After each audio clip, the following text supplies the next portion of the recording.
જય સચ્ચિદાનંદ, જય સચ્ચિદાનંદ, જય સચ્ચિદાનંદ, જય સચ્ચિદાનંદ, જય સચ્ચિદાનંદ. જય સચ્ચિદાનંદ. જ્ઞાની પુરુષ દાદા ભગવાન કે જે આ સૃષ્ટિ ઉપર અક્રમ વિજ્ઞાની તરીકે પ્રસ્થાપિત થયા, ધીમે ધીમે વિશ્વના અને ખાસ કરીને હિન્દુસ્તાનના મોટા મોટા ધર્મો હવે આ દાદા ભગવાનનું વિજ્ઞાનને સાંભળવા, સમજવા અને કેટલેક અંશે સ્વીકારવા મોટા મોટા સાધુ સંતો સંન્યાસીઓ તૈયાર થયા છે. ઘણા બધા મોટા મોટા જૈનોના આચાર્યો, વેદાંતના આચાર્યો, ગીતાના આચાર્યો, સ્વામિનારાયણ સંપ્રદાયના બધા સ્વામીઓ, એ બધા સાથે મુલાકાત થાય ત્યારે હું એ લોકોને એક જ વાત કરું કે તમે સંપ્રદાયથી ઉપર ઉઠો, વિજ્ઞાન ત્યાં છે, એ તમારો ધર્મ છે. તમે જે કુળમાં જન્મ્યા છો અને જે ધર્મને અનુસરો છો એ કુળ ધર્મ છે. એ કુળ ધર્મ ખોટો નથી. એ કુળ ધર્મ એ દેહનો ધર્મ છે. જન્મે છે દેહ અને ધર્મ પણ દેહનો છે. અને તમે પોતે દેહથી સર્વથા મુક્ત એવા આત્મા છો. આપણે હિન્દુસ્તાનના લોકો સાયન્ટિફિક રીતે, અનુભવ સિદ્ધ રીતે, એટલે કે અનુભવ સિદ્ધ જે પુરુષો છે એમના પ્રમાણ વચનોને કારણે આપણે માનતા થયા છીએ, સમજતા થયા છીએ, સ્વીકારતા થયા છીએ, કંઈક અંશે અનુભવતા થયા છીએ કે હું પોતે શરીર નથી પણ આત્મા છું. તો એ આત્મધર્મ છે, એ મૂળ ધર્મ છે. અને જે દેહ ધર્મ છે એ કુળ ધર્મ છે. કુળ ધર્મમાં હંમેશા જન્મજાત હોય. કેવો હોય? જન્મતાની સાથે જ મળે. એમાં તમારી પસંદગી ના હોય. શું ના હોય? અને કુળ ધર્મ જગતના બધા સાચા છે. શું કીધું? બધા જ કુળ ધર્મો સાચા છે. હિન્દુ, મુસલમાન, ક્રિશ્ચિયન, તમામ ધર્મો સાચા છે. પણ એ ધર્મોનો એમ એક જ છે, એક માનવ ધર્મ. કયો ધર્મ? અને બીજો ધર્મ છે પાપોથી બચો અને પુણ્યનું ઉપાર્જન કરો. આ જગતના તમામ ધર્મો એક જ સરખી વાત કરે છે ને તે આપણને માન્ય છે. શું કહીએ છીએ? પણ જેને આ જગતમાંથી મુક્ત થવું છે એને મૂળ ધર્મની જરૂર પડશે. એ મૂળ ધર્મ તે આત્મધર્મ છે. કયો ધર્મ છે? અને એ આત્મધર્મ તે નિષ્પક્ષપાતી ધર્મ છે. કુળ ધર્મ ક્યારેય નિષ્પક્ષપાતી હોઈ શકે નહીં. એટલે જ્યારે એ લોકોને વાત કરું કે તમે જે ધર્મ પાળો છો એ સિન્સિયરલી અનુસરો, એ વ્યવહાર ધર્મ છે, એ દેહથી પાળવાનો ધર્મ છે, વચનથી પાળવાનો ધર્મ છે, પણ દ્રષ્ટિથી ધર્મ, આત્મધર્મની ખોજ કરો. શું કહું છું? આત્મધર્મ એ દ્રષ્ટિનો ધર્મ છે, એ ક્રિયા કે શબ્દનો ધર્મ નથી. અને માટે જ આ જગતની અંદર કહેવાય છે જેવી દ્રષ્ટિ એવી, જેવી સૃષ્ટિ એવી દ્રષ્ટિ નહીં, પણ જેવી દ્રષ્ટિ એવી. જે પોતે, જેના પોતાની અંદર ભગવાન પ્રગટ થઈ ગયા છે એની દ્રષ્ટિમાં જીવ માત્રમાં જે જીવ છે એમાં એ શિવના દર્શન કરી શકે છે. કારણ કે દ્રષ્ટિ છે. શું છે? ધર્મ નથી. ધર્મ તો હોય, જૈન હોય, વૈષ્ણવ હોય, શિવ હોય, સ્વામિનારાયણ હોય, ગમે તે ધર્મ હોય, દેહનો ધર્મ. પણ એની દ્રષ્ટિમાં પરમાત્મા પ્રગટ થઈ ગયા હોવાથી બધામાં એ પરમાત્મા જોઈ શકે છે. તે આત્મધર્મ છે. અને કૃષ્ણ ભગવાને ગીતામાં પણ એ જ કહ્યું કે આત્મધર્મ એ સ્વધર્મ છે. કયો ધર્મ? આત્મધર્મ એ સ્વધર્મ છે. અને બાકીના બધા પરધર્મ છે. પરધર્મ એટલે પ્રકૃતિના ધર્મો. અને પ્રકૃતિના ધર્મો ભયવાળા છે. કેવા છે? હવે ભયવાળા કેમ કીધું? તો કે રાગ દ્વેષ ઉભા કરાવનારા છે. મારો ધર્મ સાચો ને તમારો ધર્મ ખોટો, કે આ તો મારો ધર્મ ઊંચો ને તમારો ધર્મ નીચો, મારી ક્રિયાઓ જુદી ને તમારી ક્રિયાઓ જુદી, મારા મંત્રો જુદા, તમારા મંત્રો જુદા, અમારી મૂર્તિ જુદી, તમારી મૂર્તિ જુદી, અમારી 11 જુદી, તમારી 11 જુદી, બધું જુદું પડી જાય. પણ એ વ્યવહાર ધર્મ છે. કયો ધર્મ છે? નિશ્ચય ધર્મ એક જ હોય અને આખા વિશ્વમાં એક જ સરખો હોય. એટલે હમણાં 82-83 વર્ષના એક જૈન આચાર્ય ગચ્છાધિપતિ કહેવાય, એમને મળવાનું થયું ત્યારે મેં વાત કરી કે સાહેબ, તમે બધા પાઠ ઉપર બેસો છો, પણ પાઠ ઉપર બેસીને જ્યારે એવું બોલો છો કે મહાવીરે આમ કહ્યું, કૃષ્ણએ આમ કહ્યું, રામે આમ કહ્યું, ત્યારે ટ્રેડિશનલ થઈ જાય છે, સાંપ્રદાયિક થઈ જાય છે. શું કહું છું? એવું ના બોલો. તમે એવું બોલો કે આ પુનર્જન્મ એ સનાતન સિદ્ધાંત છે. કેવો છે? કુદરતી કાનૂન. કર્મનો સિદ્ધાંત એ સનાતન છે, કુદરતી કાનૂન છે. કયો કાનૂન છે? આ રેગ્યુલેટરી ઓફ ધ વર્લ્ડ, આ જગત જે ચાલે છે ને કુદરતી કાનૂનથી ચાલે છે. આપણે જે કંઈ કર્મ બાંધીએ છીએ એનું ફળ કોણ આપે છે? કુદરત આપે છે. તો ચલાવે છે કોણ? તમે શું ભાવ કર્યા એનું શું ફળ આપવાનું એ કોણ નક્કી કરે છે? કુદરત નક્કી કરે છે.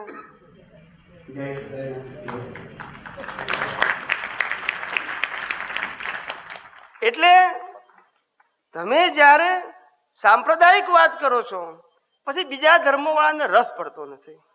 સિદ્ધાંત તે જ છે. રામે પણ જે કહ્યું, કૃષ્ણએ જે કહ્યું, મહાવીરે જે કહ્યું, દાદા ભગવાને જે કહ્યું, એ બધા સનાતન સિદ્ધાંતો છે. કેવા છે?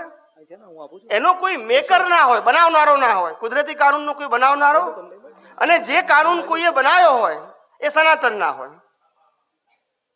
જેને કોઈએ બનાવ્યો હોય ને, કોઈ કહે ને કે આ રામે બનાવ્યો, કૃષ્ણે બનાવ્યો, મહાવીરે બનાવ્યો, તો એ સનાતન ના હોય.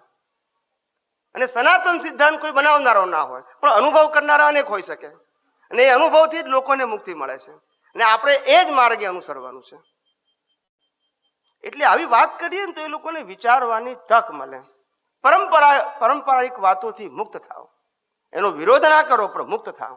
અને એવી વાત કરો કે જે સર્વમાન્ય હોય. કેવી હોય?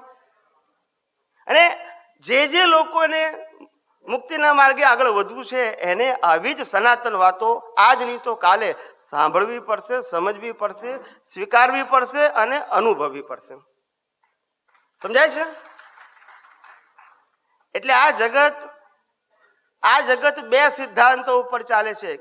એક શ્રદ્ધાનો નિયમ છે અને એક સિદ્ધાંતનો નિયમ છે. શ્રદ્ધાથી આ સંસાર ચાલ્યા કરે છે. શું કીધું? શ્રદ્ધાથી આ સંસાર ચાલ્યા કરે છે અને સિદ્ધાંતથી આ સંસાર સમાપ્ત થાય છે. શું થાય છે? જેને આ જગતનો સનાતન સિદ્ધાંત સમજાઈ ગયો, દ્રષ્ટિમાં ફિટ થઈ ગયો, અનુભવમાં આવી ગયો, એને આ જગતની અંદર રાગ દ્વેષ, મારું તારું, સાચું ખોટું કરવાનું કોઈ કારણ નથી. કારણ કે નાઉ દે નો ધ યુનિવર્સલ ટ્રુથ. કયું ટ્રુથ જાણે છે?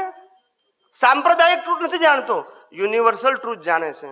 અને માટે એની અંદરથી રાગ દ્વેષ, મારાપણું, આમાંથી મારે સુખ મેળવવું છે, આમાંથી મારે સન્માન મેળવવાનું છે, આમાંથી મારે કંઈક ગુમાવવાનું છે, આ આખો સબ્જેક્ટ ખલાસ થઈ જાય છે ત્યાં આગળ. એટલે સનાતન સિદ્ધાંત જેટલા સમજીએ આપણે, આવા જ્ઞાની પુરુષ છે, સાયન્ટિસ્ટ તરીકે આપણને બધાને ભેગા થયા અને એમના થકી જે સાયન્સના બીજા આપણામાં પડ્યા છે એને સાયન્સ રીતે જીવતા કરો, ટ્રેડિશનલ જીવતા ના કરો. પરંપરા તો જગતની અંદર ચાલે જ છે. મહાવીરે પણ જે કહ્યું આજે પરંપરા થઈ ગઈ. કૃષ્ણએ પણ કહ્યું, વિજ્ઞાન કહેલું, આજે પરંપરા થઈ ગઈ. રામે પણ વિજ્ઞાન કહ્યું, આજે પરંપરા થઈ ગઈ. વેદાંતમાં પણ સાયન્સ કીધું, આજે પરંપરા થઈ ગઈ. વિજ્ઞાનને વિજ્ઞાન રીતે જીવતું રાખશો તો મુક્તિનો માર્ગ જીવતો રહેશે. અને વિજ્ઞાનને વ્યવહાર રીતે જીવતું રાખશો તો પરંપરા ચાલુ રહેશે. પણ વિજ્ઞાન ત્યાં ખલાસ થઈ જશે, મુક્તિનો માર્ગ ખલાસ થઈ જશે. અને પાપ પુણ્યના અન્ય ધર્મો જેવો જ આ ધર્મ થઈ જશે. એટલે વિજ્ઞાનને જીવતું રાખવું એ આપણા બધાની ફરજ છે. કારણ કે આપણા બધાનું એક કોમન ટાઇટલ છે, મહાત્મા. કયું ટાઇટલ છે? અને મહાત્માની પદવી ત્યારે જ મળે છે જેને આત્મા પ્રાપ્ત કર્યો છે તે મહાત્મા કહેવાય. હવે ઘણા બધાને એવું લાગે કે ભાઈ અમે આત્મા પ્રાપ્ત કર્યો છે. એક ભાઈએ હમણાં જ મેં દાદા ભગવાનની કેસેટ સાંભળી હતી અને આપણા શું કહેવાય, વડોદરાની અંદર આપણા વકીલનું નામ શું? ના, જસુભાઈ ને, બાઉભાઈ વકીલ, જેમના ઘેર સત્સંગ થતું તે. એ બાઉભાઈ વકીલે પ્રશ્ન પૂછ્યો કે દાદાજી, અમારા બધાના કર્મે ભસ્મીભૂત થયા છે, એની સાબિતી શું? કારણ કે એ તો વકીલ હતા ને, એટલે એમને પ્રશ્ન પૂછ્યો કે દાદા ભગવાન, અમારા બધાના કર્મો ભસ્મીભૂત થયા છે. ગીતામાં પણ લખ્યું છે કે જ્ઞાની પુરુષ કર્મોનો ગોટો વાળીને ભસ્મીભૂત કરે, અને આપ પણ કહો છો, પણ અમારા થયા છે એની સાબિતી શું? સાબિતી શું કે છે? તારે દાદા કે છે આ ચંદુભાઈ હું છું એ તમને જ્યારથી નામ મળ્યું ત્યારથી તમે કોઈ દિવસ ભૂલ્યા છો ખરા? તો કે છે ના. તો એ સાબિતી કે આ અજ્ઞાનની માન્યતા તમારી છે. હવે હું શુદ્ધાત્મા પદ ભૂલાય છે? તો કે નથી બોલાતું. એ સાબિતી કે તમારા કર્મો ભસ્મ. કારણ કે દેહધારીનું નામ તો બધાને કંઠસ્થ હોય, યાદ કરવું પડે, પણ પોતાનું જે મૂળ સ્વરૂપ છે એ સહેજા સહેજ યાદ રહે. તો કે છે દાદા ભગવાને જે કર્મો ભસ્મીભૂત કર્યા મિથ્યા જ્ઞાન ને મિથ્યા દર્શનના, એ આવરણો ખુલ્લા થયા ત્યારે પોતાને પોતાનું જે સ્વરૂપ છે એના ભાનની જાગૃતિ રહેશે. નહીં તો આત્મા શબ્દ તો કે આજનો છે, અનાદિકાળનો છે. પણ જ્ઞાની પુરુષ જ્યારે જ્ઞાન દ્રષ્ટિ આપી તે દિવસથી આપણને આત્મા યાદ કરવો પડતો નથી અને ભૂલાતો પણ નથી. આવરાય જરૂર છે. શું છે? ક્યારેક ક્યારેક કોઈ પણ ક્રિયામાં એ ખસી જરૂર જાય છે, પણ એ ભૂલાતો સ્વયં યાદ આવે છે. માટે સાબિત થાય છે કે કર્મો શું થઈ ગયા? ભસ્મીભૂત થયા છે. પોતાનું મૂળ સ્વરૂપ કોઈને યાદ ના આવે. એટલે આપણે તો લિમિટેડ સમય છે એટલે વિશેષ કંઈ કહેતો નથી, સત્સંગમાં જ વાત થશે. જય સચ્ચિદાનંદ. જય સચ્ચિદાનંદ. કમલેશ આનંદ, કમલેશ આનંદ સ્વામી, આપને નમસ્કાર. જય સચ્ચિદાનંદ. જય સચ્ચિદાનંદ. ચલો. જય સચ્ચિદાનંદ. દાદા ભગવાન એ જગત કલ્યાણ કરવાનું નિમિત્ત બનવાની શક્તિ આપો, શક્તિ આપો, શક્તિ આપો. જગત કલ્યાણ કરવું કે એ કરતા ભાવ થઈ ગયો, પણ એ શું એમના આશયમાં હતું. પછી બીજી બાજુ એવું બોલતા હતા કે તમારે જરા ટેકો જ કરવો, આ તંબુ ઊંચો કર્યો છે એટલે ટેકો કરવો. પછી ત્રીજી વાર એવું કહેતા હતા કે સત્સંગમાં કે આ બધી સત્સંગ તમે સાંભળો, એન્ટીના બરોબર ના હોય તો ઇન્ફોર્મેશન લયા જ કરીએ, પણ અંદર ટપ ના થાય, ઉતરે નહીં. એટલે જેવું સમજણ પડે એવું સમજાય. સમય તમને ઉગશે. ઘણી વાર એવું કે સમય તમને ઉગશે. બરાબર. આવું જગત કલ્યાણ કરવાનું નિમિત્ત બનવાની શક્તિ આપો, શક્તિ આપો. બોલો, એ જગત કલ્યાણ કરવાનું નિમિત્ત બનવાની શક્તિ આપો, એ દાદાના આશયમાં શું હતું એ સમજાવો. તમે શું સમજ્યા છો ને અમને સમજાવો. આમ તો મારી ભાષા જે હું સમજુ છું ને અનુભવું છું તે જ હું બોલું છું, મોટે ભાગે 99%. સૌથી પહેલી વસ્તુ એ જગત કલ્યાણ એટલે શું? જગત કલ્યાણ શબ્દ બોલું છું. જગત કલ્યાણ કરવું નથી બોલતો. જગત કલ્યાણ એટલે શું? આ દુનિયામાં તે જ વ્યક્તિ પોતે બીજાના કલ્યાણ કરવાનું નિમિત્ત બની શકે જ્યારે પોતે કલ્યાણ સ્વરૂપ થયા હોય ત્યારે. પોતાનું કલ્યાણ થયું ના હોય તો બીજાનું કલ્યાણ કરવાનું નિમિત્ત ના બની શકે, પણ જેટલું સમજ્યો હોય એટલું પોતાને બીજાને ગાઈડ કરી શકે. શું કરી શકે? કલ્યાણ જુદી વસ્તુ છે અને કોઈને ગાઈડ કરવું, પોતાની સમજણને શેર કરવી એ જુદી વસ્તુ છે. કલ્યાણ જુદી વસ્તુ છે.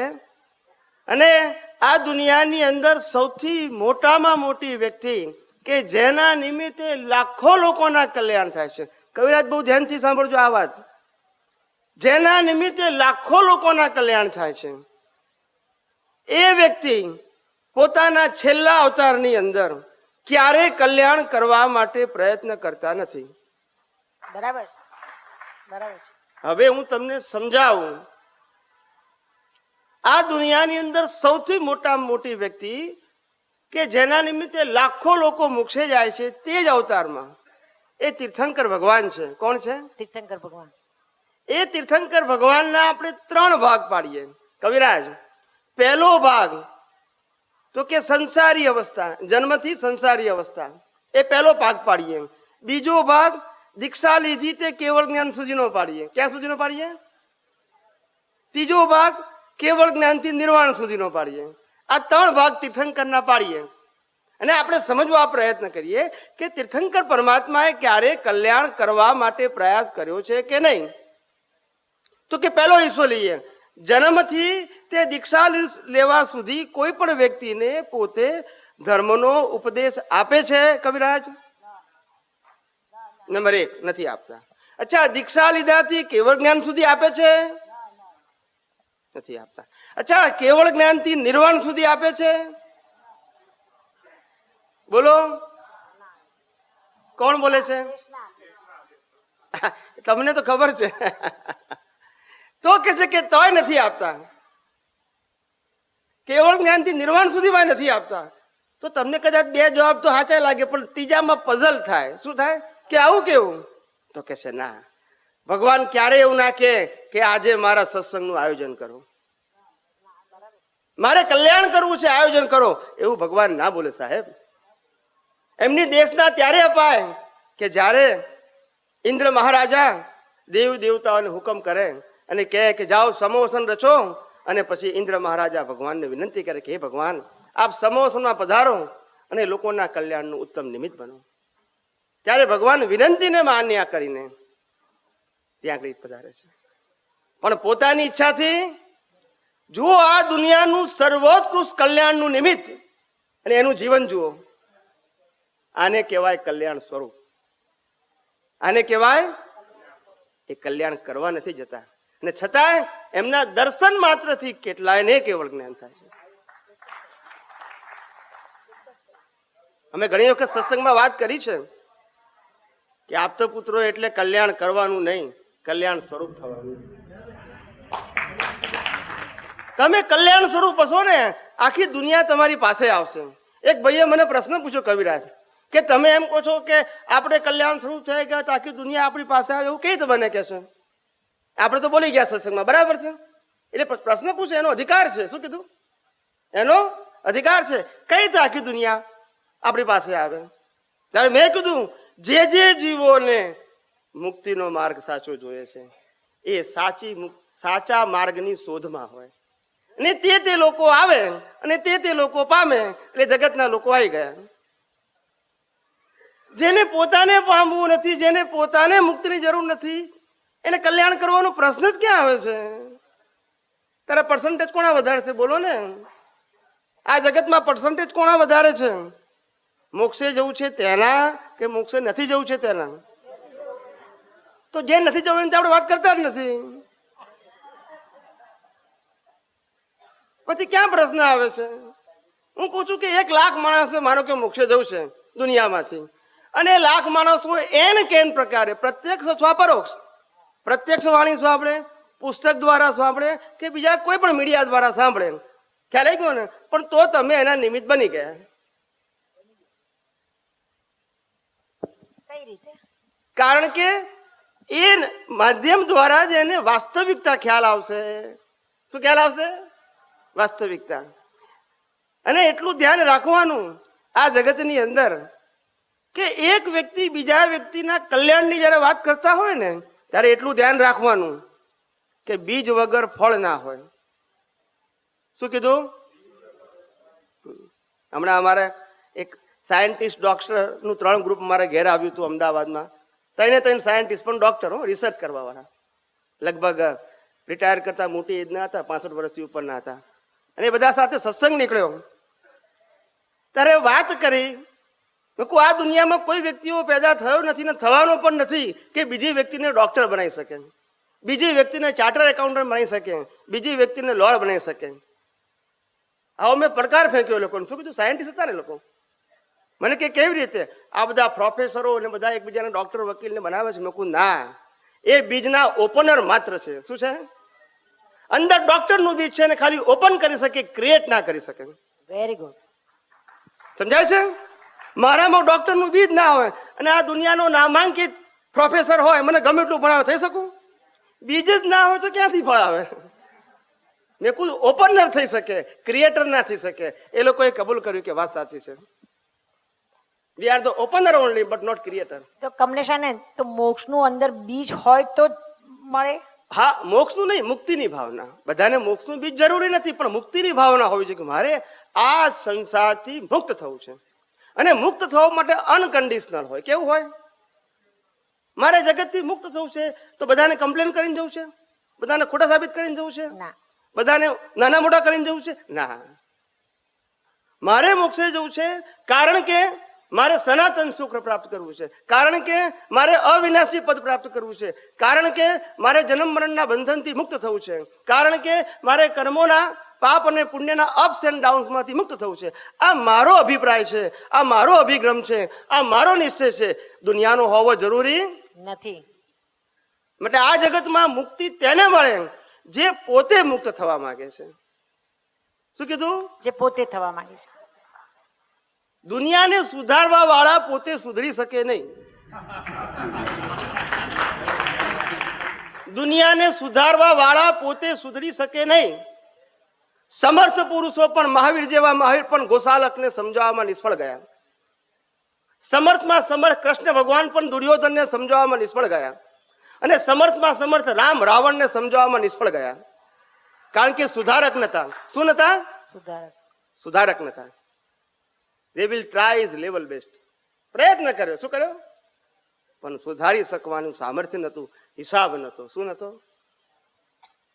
સમજાય છે?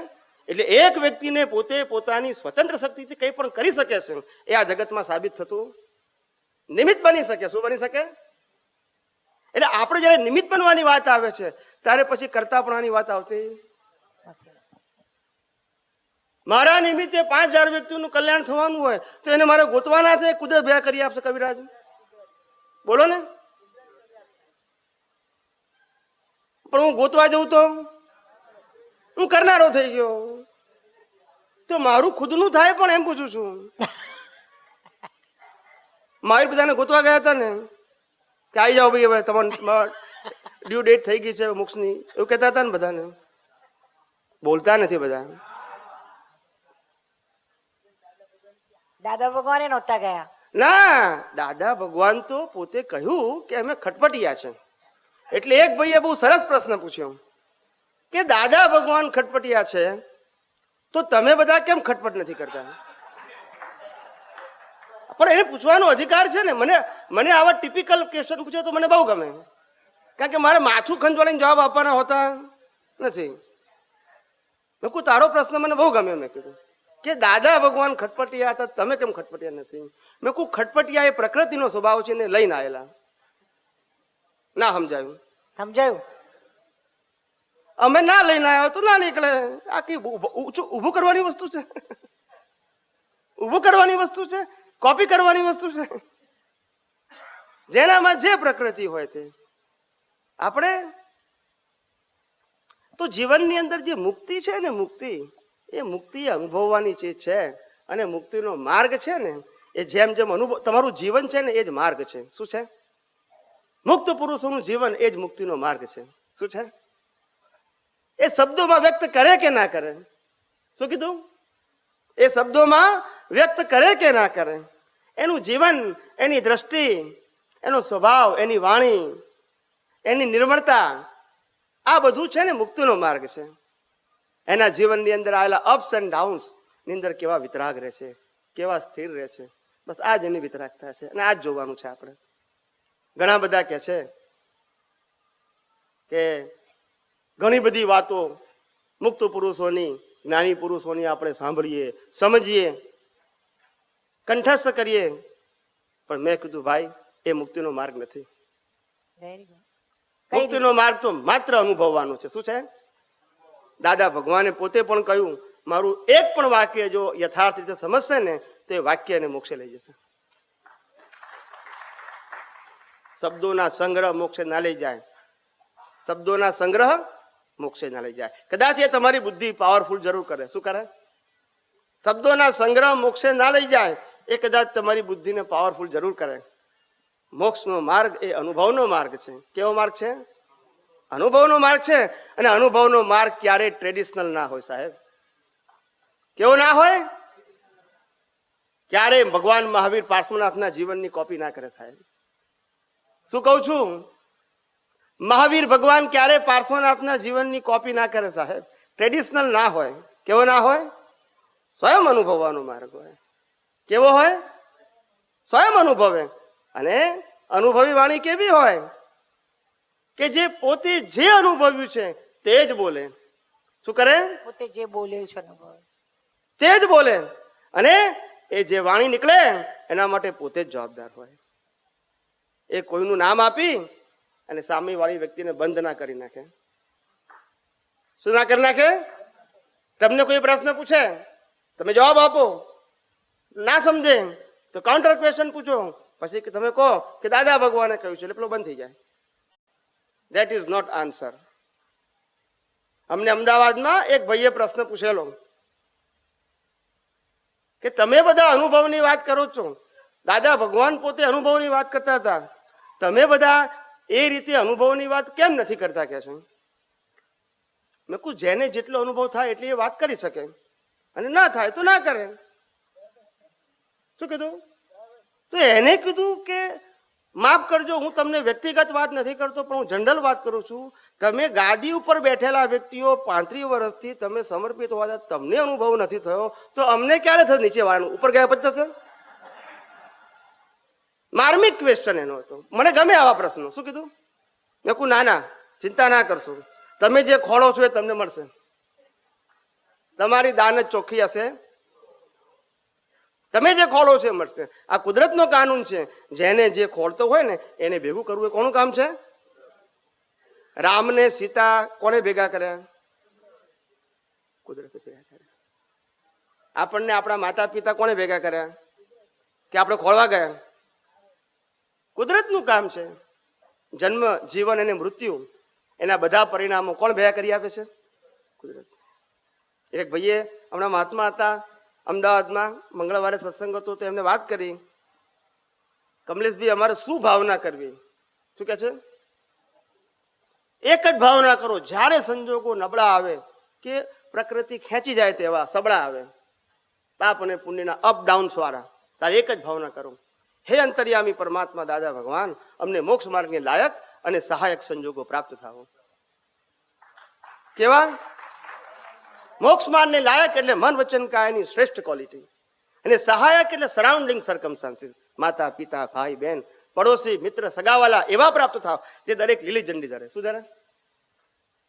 મને કે છે પણ આટલું બોલવાથી આપણને પ્રાપ્ત થાય? એનો પ્રશ્ન છે, એને પૂછવાનો અધિકાર છે. મને કે આટલું બોલીએ એટલે પતી જાય. મેં કહું પછી કામ કુદરતનું છે. આ અવતારમાં માગેલી વાઇફ જો આગલા નેક્સ્ટ બર્થમાં મળતી હોય તો એ કામ કોનું છે? તો આ અવતારમાં માગેલી મેં ભાવના, મોક્ષ માર્ગને લાયક અને સહાયક સંજોગોની પ્રાપ્તિ, એ પૂર્ણ કરવાનું કામ કોનું છે? કુદરતનું છે. એમાં આપણે બુદ્ધિનો ઉપયોગ કરવાનો નથી.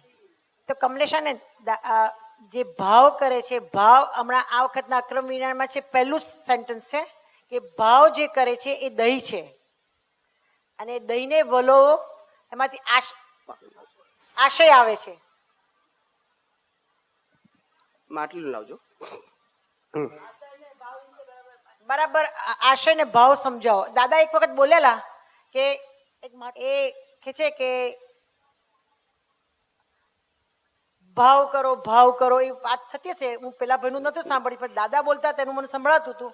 તો કે ભાવ લીક ના થવો જોઈએ. હવે ભાવ ને આશયમાં શું ડિફરન્સ હોય?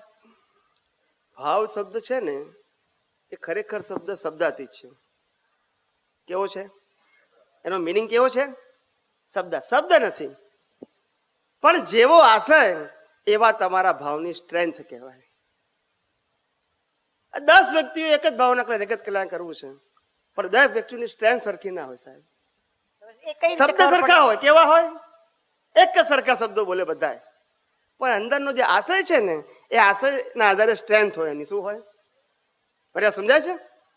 ભાવ તો બધાના સ્થૂળમાં એક જ સરખા છે કે જગત કલ્યાણ કરવું છે, બધાનો આશય છે ને જે એ બધાનો સરખો ના તો હોય. સ્ટ્રેન્થ શું હશે? તો આશયની અંદર જેટલી પ્યોરિટી એટલો ભાવ તમારો સ્ટ્રોંગ કહેવાય, અને આશયની અંદર જેટલી મલિનતા, જેટલી કન્ડિશન,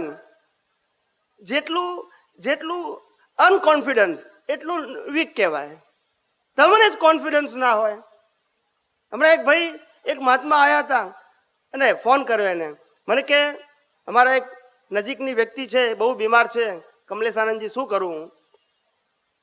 પ્રશ્ન પૂછ્યો એને બચારા, એટલે એને હેલ્પ જોઈતી હતી. મેં કહું તને હેલ્પ કરવા તૈયાર છું. શું કીધું? હેલ્પ કરવા તૈયાર છું, વાત ખાલી સમજી લેવાની. શું કીધું? મેં કહું તમે મહાત્મા છો, રોજ ચરણજી વાંચો છો? તો કે વાંચું છું. મેં કહું નિત્ય વાંચો છો? તો કે નિત્ય વાંચું છું. મેં કહું તમે રોજ જે બોલો છો કે હું અનંત શક્તિ વાળો છું? તો કે બોલું છું. તો મેં કહું શક્તિ કોની પાસે માગવાની? બોલતા નથી બધા, અંદરના પાસે, બોલતા નથી બધા. અંદરના પાસે. અનંત શક્તિ વાળા છે એની પાસે માગવી જોઈએ કે લિમિટેડ શક્તિ છે એની પાસે માગવી જોઈએ? બોલતા નથી, બોલો ને.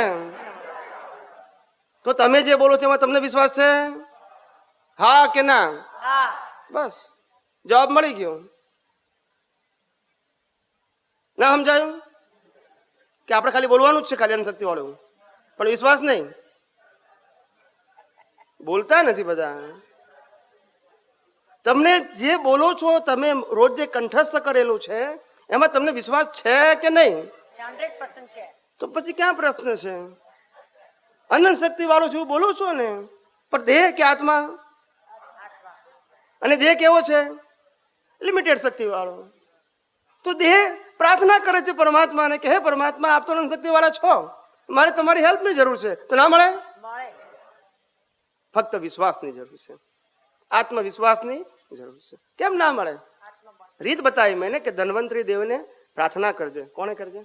કે ધન્વંતરી દેવ, મારા ધર્મપત્ની આજે બીમાર છે ને દાદા ભગવાનનો મહાત્મા હું પ્રાર્થના કરું છું. મોક્ષ માર્ગે જવાનો પ્રયાણી છું, પ્રયાસી છું ને હું આપને પ્રાર્થના કરું ધન્વંતરી દેવ, કારણ કે આપ ઔષધિઓના દેવ છો. શું કીધું? મારી ધર્મપત્નીને સારું થાય એવી હૃદયથી પ્રાર્થના કરું છું, આપ મારી પ્રાર્થનાનો સ્વીકાર કરો. આ તમને કહેવાનો અધિકાર છે, જો આત્મવિશ્વાસ હોય તો. શું કીધું? હે કવિરાજે બહુ સરસ કીધું કે આપતો પુત્રનો અધિકાર નથી. આપણે પહેલા જ ને ભૂતકાળમાં અનેક વખત કીધું છે કે આ સંઘની અંદર મહાત્માથી મોટી કોઈ પદવી જ નથી. આવું કીધેલું છે? હા કે ના તો બોલો. હા કીધું છે. પછી એમાં આપતો પુત્ર કઈ તો બાકાત આવે? બાકી બધા પદવી છે ને એ તો પાપ પુણ્યના ખેલ છે. શું છે? એને ક્વોલિટી સાથે કોઈ નિસ્બત નથી. શું કીધું? એટલું ધ્યાન ના રાખજો કે રાજા હોય એટલે લાયક હોવો જ જોઈએ, પણ પુણ્યથી રાજા બન્યો હોય સાહેબ. એક ક્વોલિટીથી હોય અને એક પુણ્યથી હોય. બેમાં આસમાન જમીનનું અંતર. બંને ડેઝિગ્નેશન એક જ હોય. ડેઝિગ્નેશન કેવું હોય? એક જ હોય, પણ બંનેના કેરેક્ટર કેવા હોય? નોર્થ એન્ડ સાઉથ હોય. એટલે પુણ્યથી પ્રાપ્ત થયેલી પદવી અને ક્વોલિટીથી પ્રાપ્ત થયેલી પદવી એ બંનેમાં બહુ ફેર છે સાહેબ. પુણ્યથી પ્રાપ્ત થયેલું સાધુ પદ અને ક્વોલિટીથી પ્રાપ્ત થયેલું સાધુ પદ બંનેમાં ડિફરન્સ હોય સાહેબ, પણ પદ એક જ કહેવાય. એટલે આ જગતની અંદર જેને જોવાની દ્રષ્ટિ છે, શું કીધું?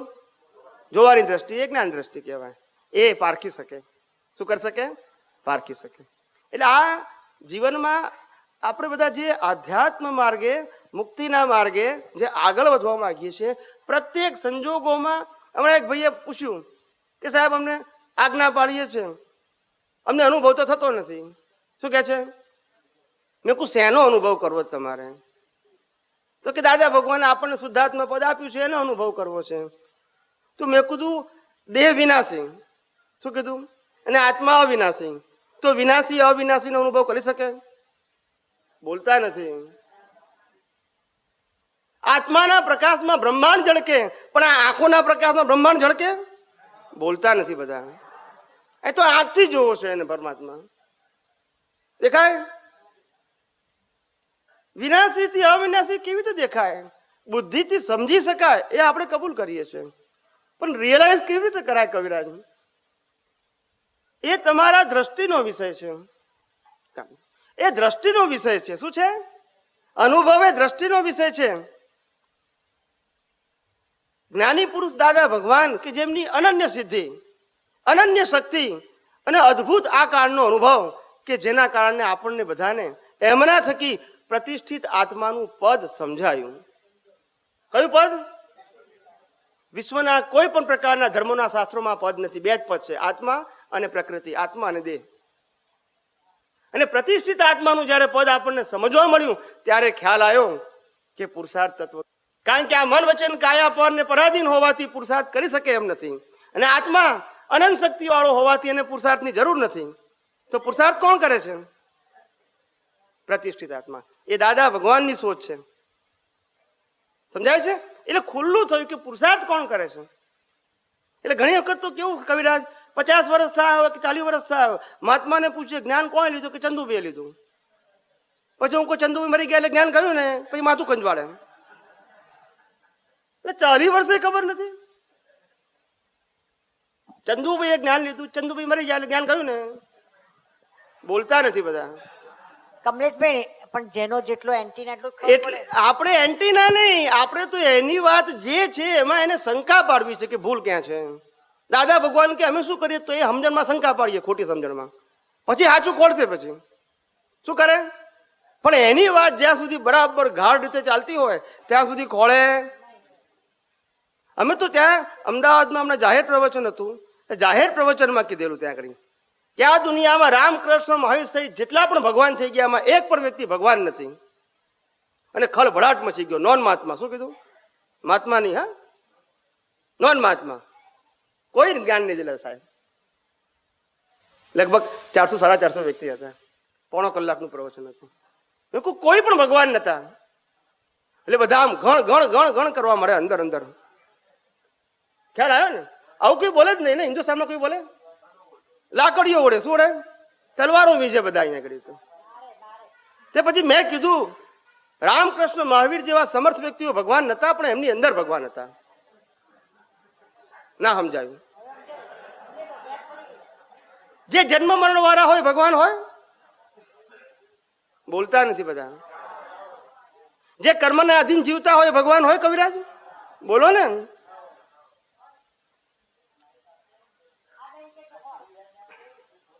એટલે સમજવાની જરૂર છે.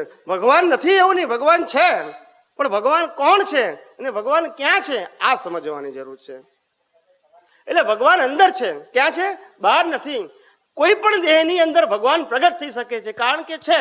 શું કીધું? પણ તેથી દેહ ભગવાન ના થઈ શકે. શું ના થઈ શકે? દેહ અંદર ભગવાન પ્રગટ થાય તો દેહ મંદિર થઈ શકે, પણ દેહ ભગવાન ક્યારે? એ મંદિર દ્વારા લોકોને લાભ થાય. શું થાય? પણ તેથી દેહ મંદિરને ભગવાન કહી શકાય? પૂજા તો ભગવાનની હોય કે મંદિરની હોય? બોલતા નથી બધા. સમજાય છે? એમ જયારે વાત કરીએ ને પછી કબૂલ કરે કે વાત સાચી છે. રામકૃષ્ણ મહાવીર ભગવાન નતા, પણ એની અંદર ભગવાન હતા. એ પૂર્ણ થઈ ગયા, એ મુક્ત થઈ ગયા. શું થઈ ગયા? દેહને તો બાળી નાખ્યો આપણી સામે જ. તે ભગવાન કેવી રીતે હોય? આપણી સામે જેનો નાશ થાય ભગવાન હોય? સમજવાની જરૂર છે. શું છે? પણ આ જગત, મેં કીધું ને, આ જગતની અંદર શ્રદ્ધાથી ચાલે છે અને સિદ્ધાંતથી. લાખો માણસોની હિંસા થતી હોય. ભગવાને કેવળ જ્ઞાનમાં જોયું કે મારી 50 કિલોમીટર દૂર વિશ્વનું મોટામાં મોટું યુદ્ધ ખેલાયું. મહાવીરના સમય સાહેબ 50 કિલોમીટર રેડિયસમાં વિશ્વનું મોટા મોટું. તે વખતે 1.5 કરોડ લોકો મરી ગયા હતા. કેટલા? 1.5 કરોડ લોકો તે વખતે મરી ગયા હતા. કલિંગનું યુદ્ધ કહેવાય છે. અને ભગવાન પોતે વિતરાગ રહ્યા. કેવા રહ્યા? કારણ કે ભગવાનને તો જન્મ મરણ બે સરખા જ છે. શું છે? એ કે છે કે આ મરી ગયો તો જન્મવા માટે મરી ગયો. શેના માટે મર્યો? અને જન્મ્યો શેના માટે? મરવા માટે. એમાં રાગદ્વેષ ક્યાં કરવાના આયા? આ તો પરંપરા છે. આપણે રોજ કપડું બદલીએ તો ગળવાળા રોવે છે કે આ જબ્બો કેમ કાઢી નાખ્યો, લેગો કેમ કાઢી નાખ્યો, પેન્ટ કેમ કાઢી નાખ્યું, આ સાલો કેમ કાઢી નાખ્યો. ના, નવું પહેરશે આજે. ત્યાં રડતા નથી, અહીંયા રડે છે. કારણ કે વ્યક્તિ માટેનો રાગ. શું છે? ત્યારે જ્ઞાનીઓ કહે છે અમને વ્યક્તિ માટેનો રાગ ખલાસ થઈ ગયો, ઘણો કાળ થઈ ગયો. શું થઈ ગયો? રાગ ખલાસ થયો. વ્યક્તિ માટેનો રાગ ના હોય, તેમ વ્યક્તિ માટેનો દ્વેષ પણ ના હોય. કર્મને આધીન. કેવા હોય? કર્મને આધીન. એટલે સિદ્ધાંત હોય એ હંમેશા વન વે હોય, અને શ્રદ્ધા હોય એ ડ્યુઆલિટી હોય. શું હોય? સિદ્ધાંતમાં ડ્યુઆલિટી ના હોય. જ્યારે કોઈ માન આપે ત્યારે આપણે કહીએ કે હા હા જુઓ તમે કેવું અદભુત કામ કર્યું, અને સ્વીકારી લે. અને જ્યારે અપમાન કરે ત્યારે ના સ્વીકારીએ. ના, તો એ સિદ્ધાંત નથી, એ શ્રદ્ધા છે. શું છે? અને સિદ્ધાંતમાં શું કે માન અને અપમાન એ મારા જ કર્મનો ઉદય છે. આપનારો તો નિમિત્ત માત્ર છે.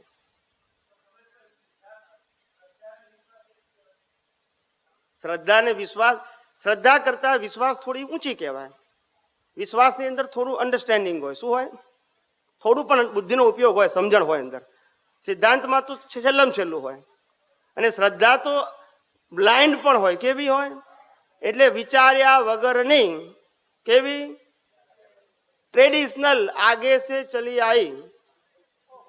સમજાય છે? પણ કોઈને ખબર ના પડે કે આવું કેમ. સુરતની અંદર એક ભાઈએ પ્રશ્ન પૂછ્યો હતો કવિરાજ, આજથી 10 વર્ષ પહેલા, કે દાદા ભગવાનનો જે ફોટો છે ને સિમંદર સ્વામી નીચે, એની નીચે લખાણ લખેલું છે, અહીંયા કલા કરેલી તમારી ભાવના ફળીભૂત થાય છે.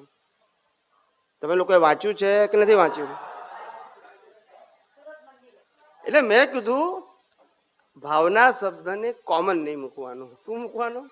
આ કીધું કે જેને જેને મુક્તિની ભાવના કરી છે એ સાર્થક થાય એવું કહેવા માંગે છે. બાકી દુનિયામાં કોઈ પણ જગ્યાએ કરેલી કોઈ પણ સારી ખરાબ ભાવના એ કુદરત પૂરી કરે જ છે. બોલતા નથી કરતા? કોઈ પણ જગ્યાએ કરેલી કે ના કરે? હે?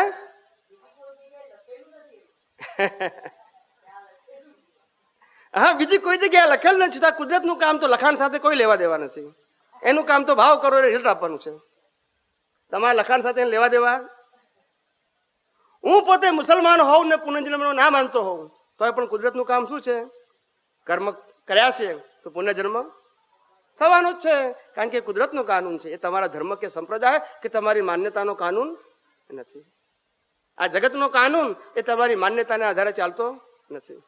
એ સ્વયંભૂ જીવ માત્ર ને એક જ સરખો લાગુ પડે છે. Either you believe it or not. એક જ સરખો લાગુ પડે છે. સમજાય છે? એટલે એ જયારે આપણે જાણતા હોઈએ પછી આ જગતમાં ભય પામવાની શું જરૂર છે? જ્યાં સુધી ભીખ અને ભય ખલાસ નહીં થાય ને ત્યાં સુધી આ સાચું જ્ઞાન પ્રગટ નહીં થાય આપણામાં. ભીખ ને ભય જવા જોઈએ. ભય શેનો? મોત એ પરિણામ છે કે પુરુષાર્થ છે? મોત એ પરિણામ છે કે પુરુષાર્થ છે? તો એના માટે ભય પામવાનું. અને ભીખ એ મેળવવાની વસ્તુ છે. એ તો એની મેતે આપવાનો છે હિસાબ છે તો. અને હિસાબ લઈ જવાનો છે તો લઈ લેશે આપણી પાસેથી. પણ તેથી ભીખ એટલે આ જ્યાં સુધી આપણી દ્રષ્ટિની અંદર ભીખ અને ભય છે કોઈ પણ પ્રકારની, ત્યાં સુધી આ વિજ્ઞાન સ્વરૂપે ખુલ્લું નહીં થાય. વ્યવહાર સ્વરૂપે ખુલ્લું થશે. કયા સ્વરૂપે? વિજ્ઞાન સ્વરૂપે ખુલ્લું નહીં થાય. વિજ્ઞાન જુદું છે અને વ્યવહાર જુદો છે. ભીખ અને ભીખનો બીજો શબ્દ લાલચ. ભીખ અને ભય જાય કઈ રીતે? ભીખ કેવી રીતે જાય? જેને પોતાને પોતે અનંત સુખ છે એમાં વિશ્વાસ નથી એને બધા પ્રકારની ભીખો છે. ભીખ અને જરૂરિયાત બે જુદી વસ્તુ છે. મને પાણી પીવાની તરસ લાગી, મેં પાણી માંગ્યું, એ ભીખ નથી. શું નથી? સમજાય છે? Necessity. It's a requirement of body. Physical બોડીની જરૂરિયાત છે. ભીખ એટલે શું? મારે આના વગર નહીં ચાલે, આ નહીં મળે તો શું થશે? એને ભીખ કહેવાય. પોતે જ્યારે અનંત સુખ વાળો છે, અનંત શક્તિ વાળો છે, પછી પાછી ભીખ. અને આ જગતમાં કોઈ વ્યક્તિ એવો છે કે જે આપણને આપણા હિસાબની બહારનું આપી શકે કવિરાજ? તો હિસાબની બહાર લઈ શકે એમ છે તો શેના માટે ભીખ? જો આ સિદ્ધાંત આપણને દ્રઢીભૂત થયો છે આત્મવિશ્વાસ સાથે, વ્યવહારમાં વિનય કરો, વિવેક કરો, બધી એક્સેપ્ટ છે વાત આપણી. એ પ્રાકૃતિક ધર્મ છે, એ આપણે માન્ય છે. શું કહું છું? અંદરથી ભીખ ને ભય ના હોવા જોઈએ. ખ્યાલ આવી ગયો? અંદર તો ક્લિયર હોવા જોઈએ કે મારું જે સનાતન સુખ છે, મારી જે સનાતન શક્તિ છે, એ ભગવાન એનો મને અનુભવ પ્રાપ્ત થાવ. કારણ કે એ મારા છે, પારકાના નથી. મારું અનંત સુખ છે એ મારે મેળવવાનું નથી, અનુભવવાનું છે. મારી અનંત શક્તિ છે એ મારે મેળવવાની નથી, અનુભવવાની છે. કારણ કે મારી પોતાની સ્વાભાવિક અને શાશ્વત શક્તિ છે. મેળવવાનું કોને કહેવાય? જે પોતાનું ના હોય ને મેળવવાનું હોય, પ્રાપ્ત કરવાનું હોય એને મેળવવાનું કહેવાય. જેને પોતાનું હોય એને મેળવવાનું કહેવાય, અનુભવવાનું કહેવાય. નથી, આપણી પાસે છે પણ અત્યારે અનુભવ નથી, એટલે કર્ટેન છે વચ્ચે. શું છે? પડદો છે. એ પડદો હટી જાય તો આપણે આપણા સેલ્ફને જ with qualities and with nature experience કરી શકીએ, આપણા પોતાના સેલ્ફને. એટલે અનુભવવા માટે કહું છું ને, અનુભવવા માટે બીજી કશી જરૂર નથી. હમણાં એક ભાઈએ પ્રશ્ન પૂછેલો કે મને મુક્તિનો અનુભવ, પેલી વચ્ચે વાત ડાયવર્ટ થઈ ગઈ, મુક્તિનો અનુભવ કેમ થતો નથી? એટલે આત્મા જોવાની ચીજ નથી, આત્મા એ અનુભવવાની ચીજ છે. શું છે? 3 દિવસ પહેલા જ જુનાગઢ જઈને આવ્યો. આચાર્ય ભગવંત અને 3 સાધુ હતા, 4-5 સાધ્વીજી હતા, અને વાર્તાલાપ થયો. અમારા મિત્ર છે આચાર્ય ભગવંતો, અને આ બધા સાધુ સાધ્વીઓ બધા કંઈક એ મને જાણે એટલે એમને 4-5 પ્રશ્નો પૂછ્યા. પછી એમાંથી એક સાધુએ પ્રશ્ન પૂછ્યો કે તમે આત્માને અનુભવ્યો છે? શું પ્રશ્ન પૂછ્યો? તમે આત્માને અનુભવ્યો છે? મેં કીધું ચોક્કસ. તો કે આત્મા ક્યાં છે બતાવો. શું કે છે? એને પૂછ્યું, એને પૂછવાનો અધિકાર છે. શું કીધું? મેં કીધું તમે એક જવાબ આપો કે આત્મા ક્યાં નથી. શું કીધું? જ્યાં નથી ત્યાં હું સાબિત કરી આપું. છે હું તો કહું છું બધા ઠેકાણે છે, પણ તમે કોઈ અહીંયા નથી તો સાબિત કરી આપું. એટલે કે તો તમે એવું કહો છો કે આત્મા સર્વવ્યાપી છે, બધે છે, એમ તો દેખાતો કેમ નથી? શું કહે છે? બધે છે તો દેખાતો કેમ નથી? તો મેં કોઈ સ્પેસ ક્યાં છે? તો કે બધે છે. તો મેં કોઈ દેખાતી કેમ નથી? It's a matter of realisation. અનુભવવાનો પ્રશ્ન, જોવાનો પ્રશ્ન છે. એ વિઝ્યુઅલ વસ્તુ છે. હું આ ગ્લાસ જ્યાં મૂકું ત્યાં આકાશ હોય કે ના હોય? કે મને દેખાય? અનુભવાય. મારે ખોળવાનું છે કે મારે આ માઇક ક્યાં મૂકું? લાવો આકાશ ખોળું પેલા પછી મૂકું, એવું હોય? છે જ તો. જ્યાં વસ્તુ લેન્ડ થયા ત્યાં સ્પેસ છે, એ ક્રિએટ કરવાની નથી. સમજાય છે? ખુશ થઈ ગયા લોકો, બધા ખુશ થઈ ગયા જવાબથી. Short and sweet answer. કેવો? લાંબા લાંબા ભાષણ ના હોય. એટલે આપણે આપણા પ્રત્યેક મહાત્માઓએ સાયન્ટિસ્ટ થવાની જરૂર છે. શું થવાની જરૂર છે? આધ્યાત્મ વિજ્ઞાનીએ જે વિજ્ઞાન આપણને આપ્યું છે ને, એ વિજ્ઞાનમાં પાવરફુલ થાવ. આ વ્યવહારમાં ઊંડા ના ઉતરો કોઈ. બોલો.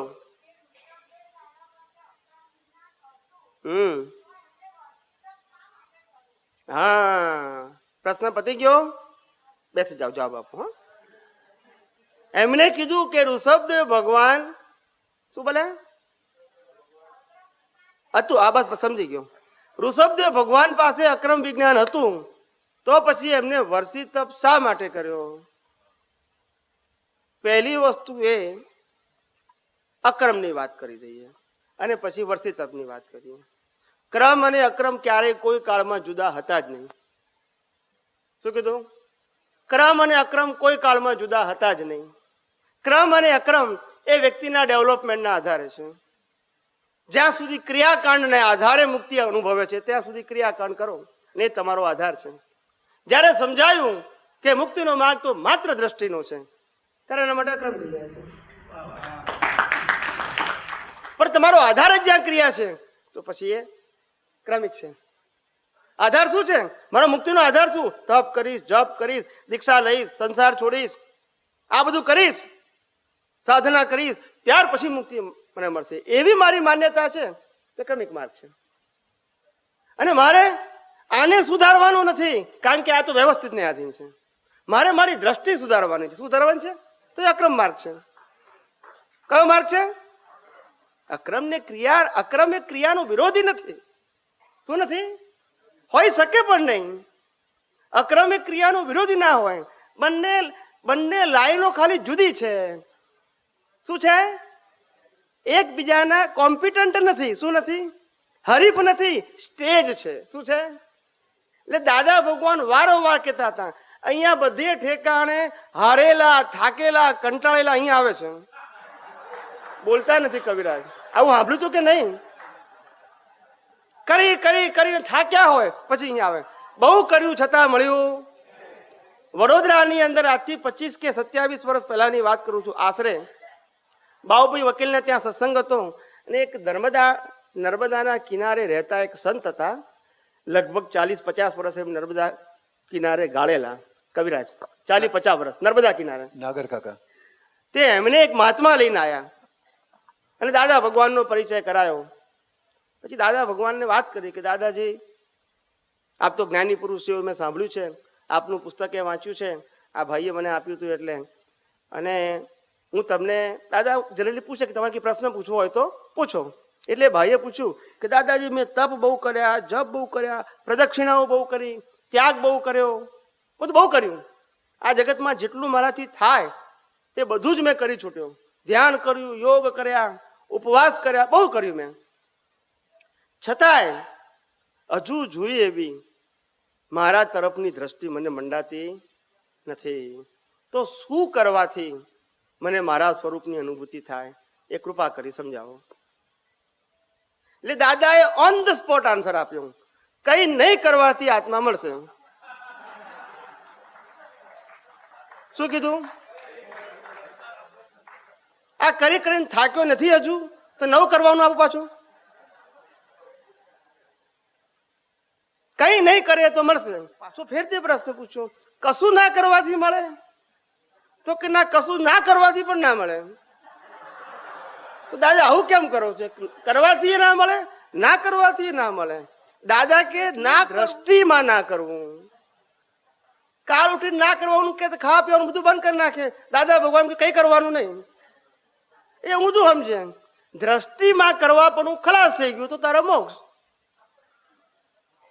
ના સમજાયું? હું કરું એ જ અજ્ઞાનતા છે. અને પાછું તું કરવાનું પૂછે છે. એટલે જ્ઞાનીઓની ભાષા સરળ હોય.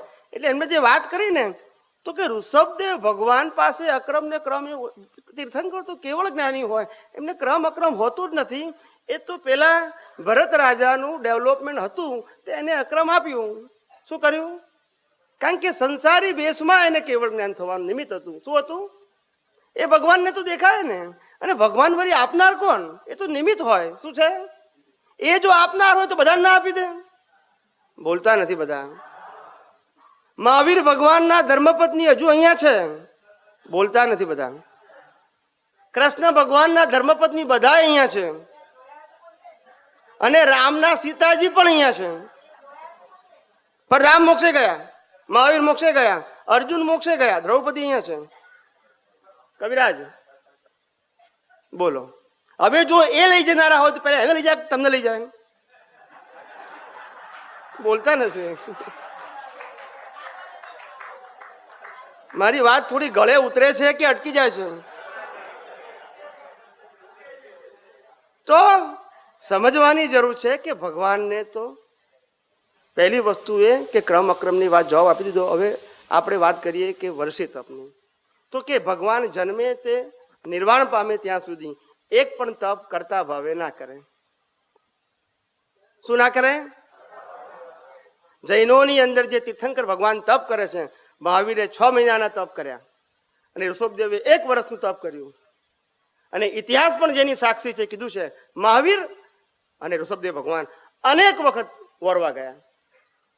અનેક વખત. કેટલી વખત? છતાંય લોકોને ખબર ના પડી, કારણ કે મહાવીરનો અભિગ્રહ હતો. એ અભિગ્રહ પૂરો થાય નહીં ત્યાં સુધી વરવાનું નહીં. અને ઋષભદેવ ભગવાન કોઈને ખબર નથી શું આપવું.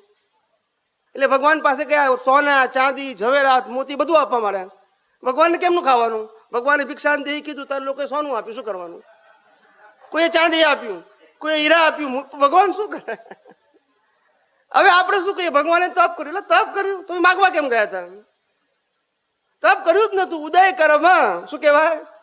1 વર્ષ સુધીનો એમનો ઉદય હતો કે આહાર ના મળવાનો, તે વર્ષથી તપ થઈ ગયું સાહેબ. શું કીધું? એમ મહાવીરનો અભિગ્રહ હતો તો 6 મહિને પૂરો થવાનો હતો, માટે 6 મહિને વરવા તો ગયા હતા, અનેક વખત ગયા હતા. પણ એમને જે અભિગ્રહ હતો તે પ્રમાણેનો સંજોગ ભેગો થાય નહીં અને ત્યાં સુધી આહાર વરે નહીં. એમનો ઉદય કર્મ હતો. પણ એક ભાઈએ કીધું, મહાવીર ભગવાને અભિગ્રહ કર્યો કેમ? કે તીર્થંકર તો હતા. મેં કહું ઉદય કર્મ, મહાવીરનો ઉદય કર્મ હતો. કોણ હતો? એમને મારે અભિગ્રહ કરવો છે કે નથી કરવો એ સબ્જેક્ટ જ નથી. એ તો ઇનબિલ્ટ જન્મ્યા ત્યારથી લઈને જ આવ્યા હતા કે અભિગ્રહ કરવાનો છે ને 6 મહિને પૂરો થવાનો છે, નક્કી જ હતું. Before they Born in this universe.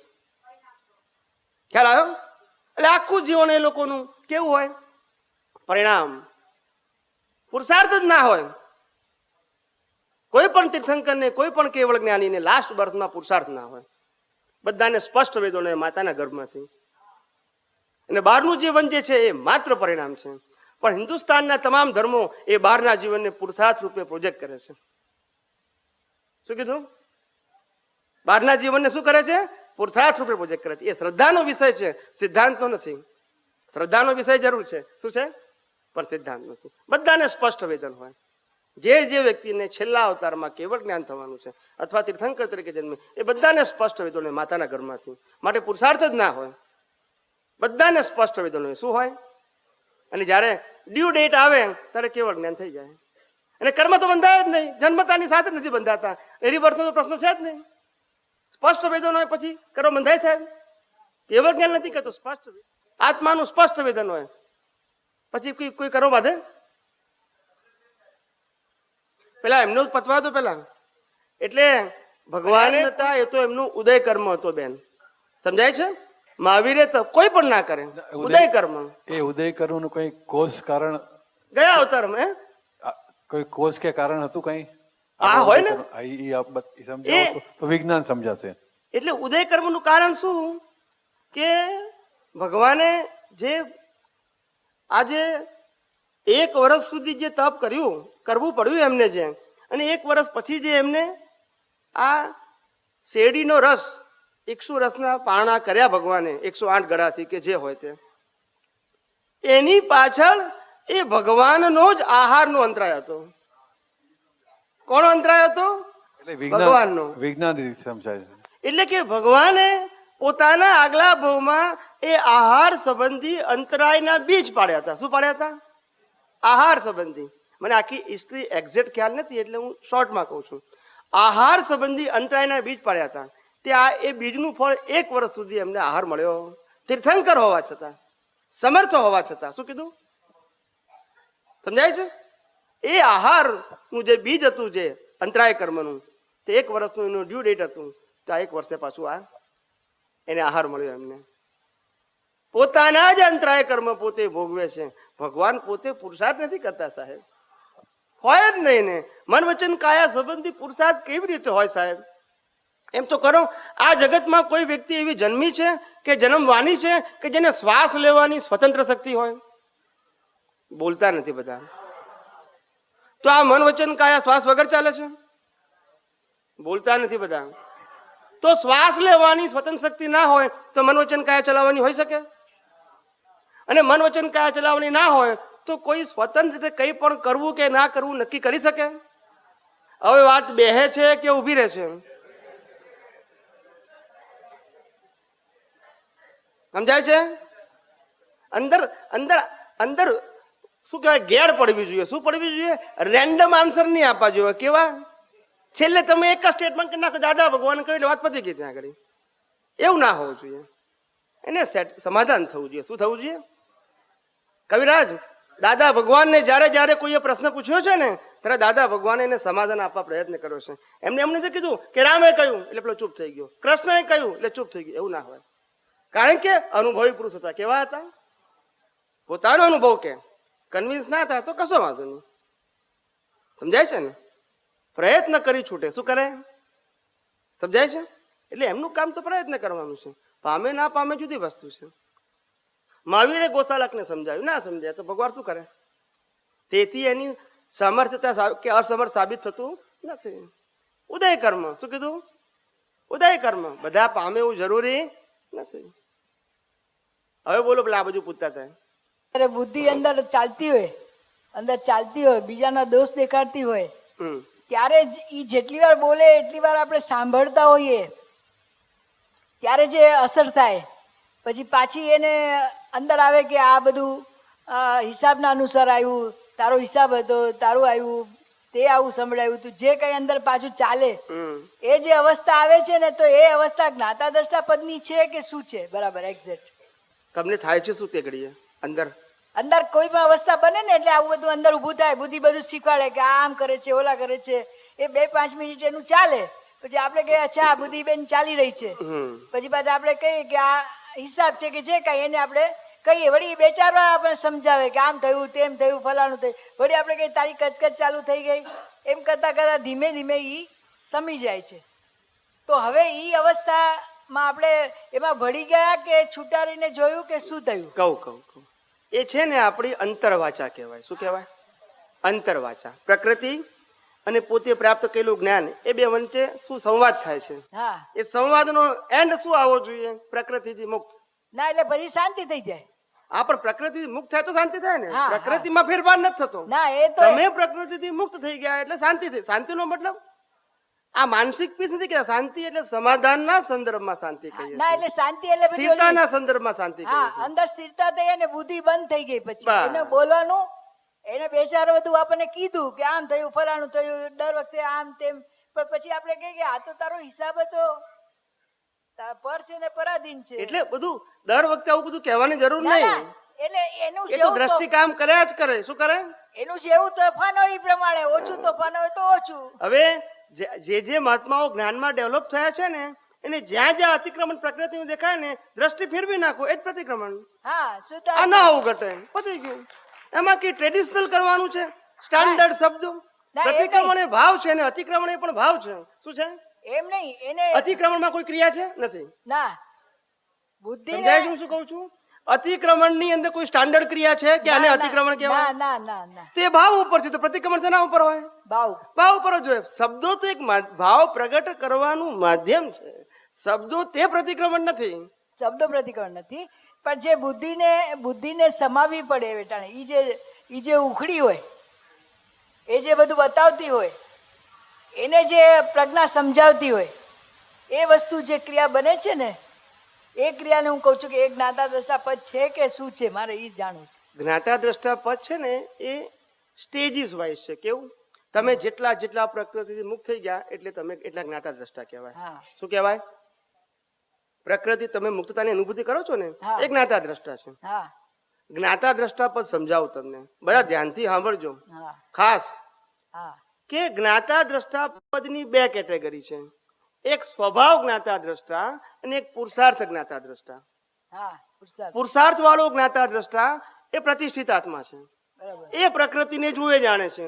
ને સ્વભાવ વાળો જ્ઞાતા દ્રષ્ટા એને પ્રકૃતિ સાથે લેવા દેવા જ નથી. સ્વભાવ વાળો જ્ઞાતા દ્રષ્ટા છે ને એને પ્રકૃતિ સાથે લેવા દેવા જ નથી. ને જોવા જાણવાનું આવતું જ નથી કોઈ દિવસ.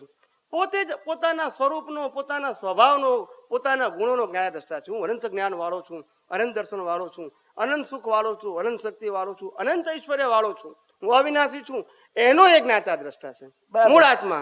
અને પ્રતિષ્ઠિત આત્મા છે એ પ્રકૃતિનો જ્ઞાતા દ્રષ્ટા છે. કારણ કે પુરુષાર્થ કરવાનું છે એને. એને પુરુષાર્થ કરવાનો પેલાને પુરુષાર્થ કરવાનો નથી. ના, પેલાને પણ આ ભેદ ખબર પડતી નથી.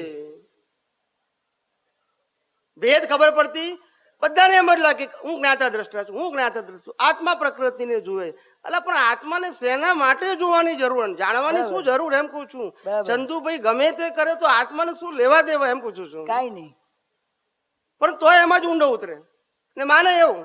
એટલે અજ્ઞાનતા છે. શું છે આ? અજ્ઞાનતા છે. આ રોંગ બિલીફ છે. મૂળ આત્મા ક્યારેય પ્રકૃતિને જુએ જાણે નહીં.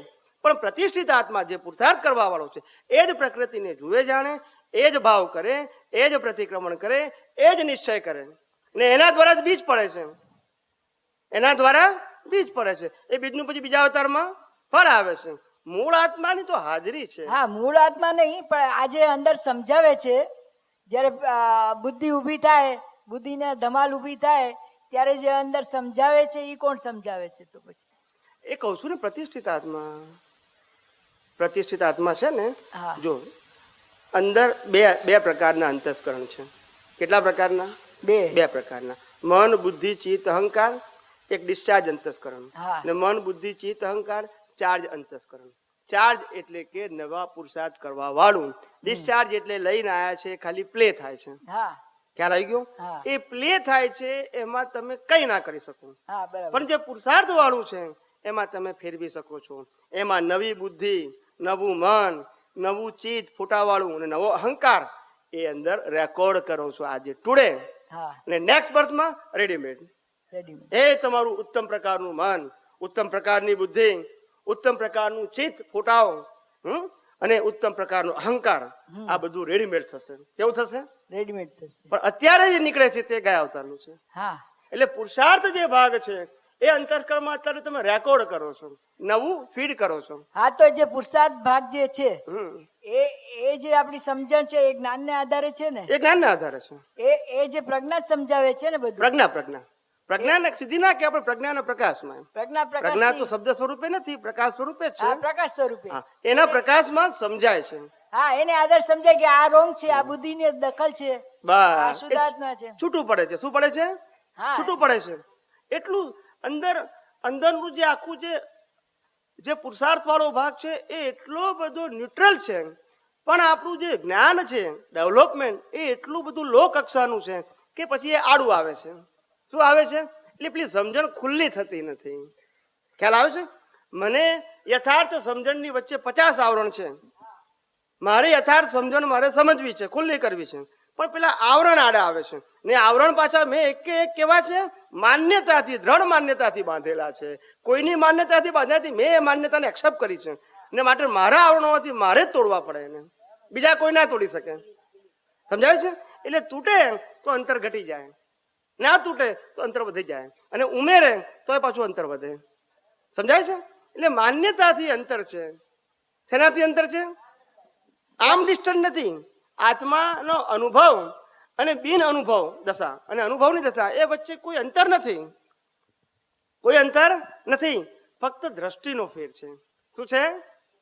એક ભાઈએ બહુ સરસ કીધેલું કે આટલા બધા વિપરીત સંજોગોની અંદર આ કાળમાં, શું કીધું એનો શબ્દ હતો, આ કાળની અંદર આટલા બધા નેગેટિવ સંજોગોની અંદર પ્રભુ અમે જ્ઞાન ક્યાંથી હાજર રાખી શકીએ? એટલે એને પાર વગરની મુશ્કેલી હોય માણસને, આર્થિક, શારીરિક, સામાજિક, ઘણી બધી મુશ્કેલીઓ આ કાળમાં તો હોય જ બધું. એ આ કાળની વિશેષતા છે. મને કે પણ હવે એમાંથી જ્ઞાન કેવી રીતે અમે હાજર રાખીએ? જ્ઞાન પ્રાપ્ત થયું, જ્ઞાન સમજાય પણ છે, એવું નથી કે નથી સમજાતું, પણ હાજર કેમનું રાખીએ? શું કે છે? ત્યારે મેં કીધું આપણે એકે સંજોગોને બદલવાના નથી, દ્રષ્ટિ બદલવાની. શું કીધું? પણ મને કે દ્રષ્ટિ બદલવી કેમ? પ્રશ્ન થાય કે નહીં? મેં કીધું દાખલો આપું, તને વાત બેહે, ગેર બેહે અંદર. મેં કીધું માનો કે તું તારું મકાન રોડ ઉપર છે કવિરાજની જેમ, અને તું તારી બાલ્કનીમાં ઊભો છું, અને બાલ્કનીમાં ઊભો છું, બહુ બિઝી ટ્રાફિક છે, ગાડીઓ, મોટરો, સ્કૂટરો, મોટી બસો, સાયકલ વાળા, ચાલતા બધા દોડે છે. બધાના ડ્રેસ અલગ, કપડા અલગ, રંગીન, બધાના મિજાજ અલગ, મોઢાના, બધાની ગાડીઓ અલગ અલગ, કિંમત અલગ અલગ, બધું અલગ અલગ છે. તેને જોતાની સાથે કોઈની કાર ગમે, કોઈની ના ગમે, કોઈ વ્યક્તિ ગમે, કોઈ ના ગમે, કોઈનું એક્સપ્રેશન ગમે, કોઈના ના ગમે, કારણ કે તું જુએ છે. આ તરહથી પ્રક્રિયા સ્વાભાવિક થાય છે. કેવી થઈ જાય છે? ત્યારે કરવી છે એવું નથી, થઈ જાય છે.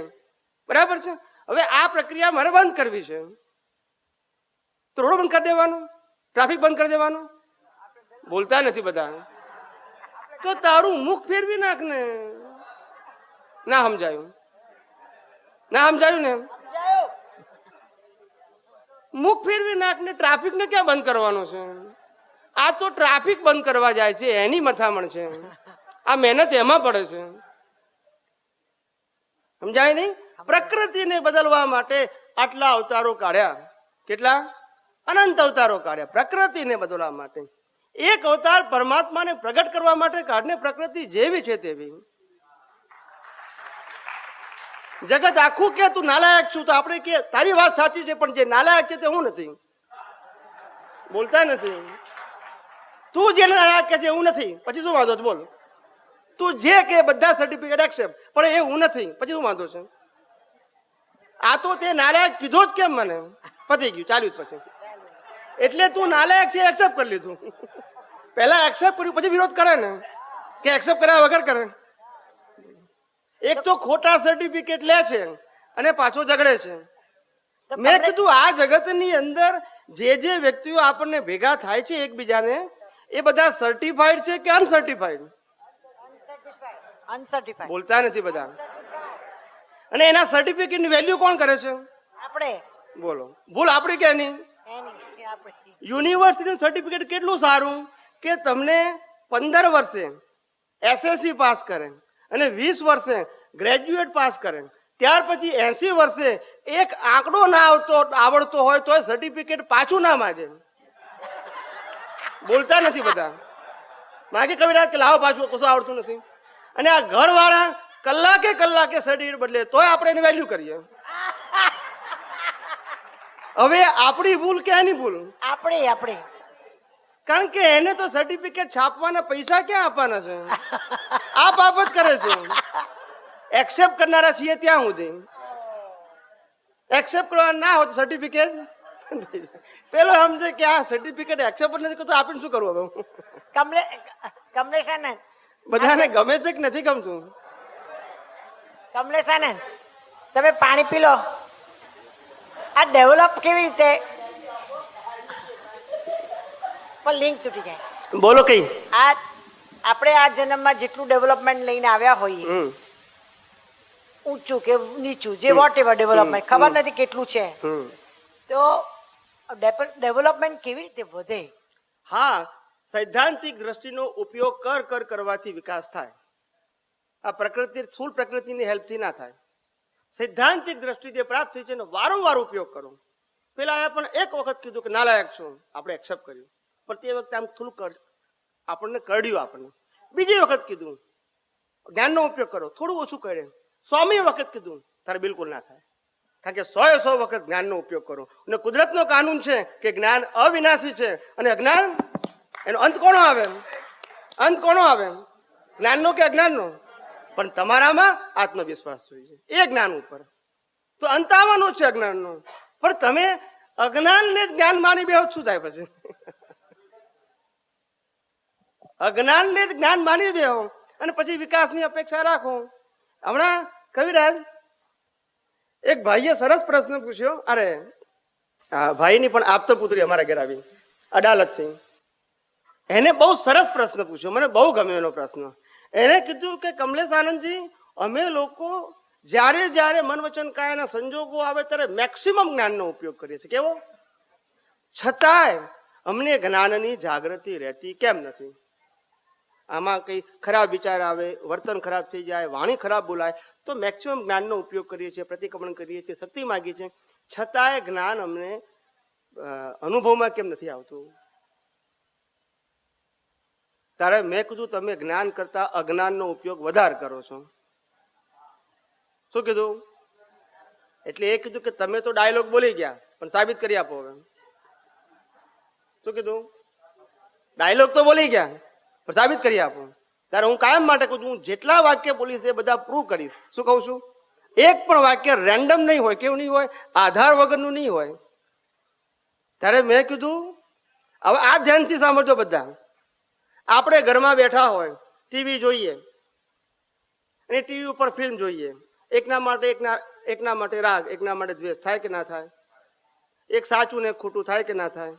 બજારમાં જઈએ એવું થાય કે ના થાય? ન્યૂઝપેપર વાંચીએ એવું થાય કે ના થાય?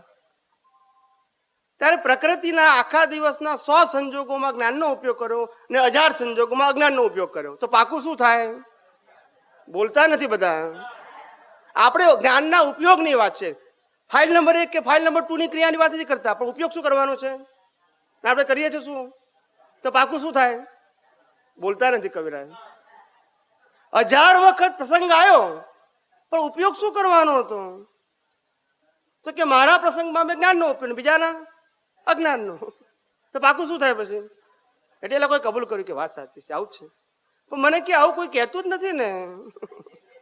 શું કે છે? આવું કોઈ સમજાવતું જ નથી ને કે છે.